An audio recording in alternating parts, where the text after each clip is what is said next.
আমাদের সম্পর্কগুলো তৈরি হয় এই পেঁয়াজের খোসা ছড়ানোর মতো করে। ধাপে ধাপে ধীরে ধীরে আমাদের সম্পর্কের গভীরতা বাড়ে।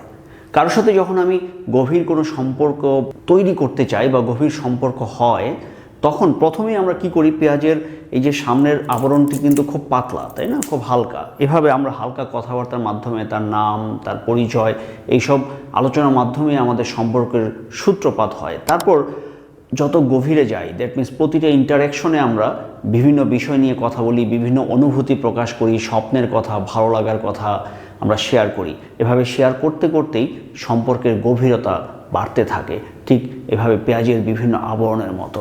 এই যে পেঁয়াজের যে উদাহরণটি দিলাম, এটি হচ্ছে একটি সোশ্যাল পেনিট্রেশন থিওরি। মানে আমাদের সম্পর্কগুলো তৈরি করতে হবে ধাপে ধাপে। হুট করেই আমার কোনো গভীর অনুভূতির কথা প্রথম পরিচয়েই কারোর সাথে আমি শেয়ার করে ফেলবো না।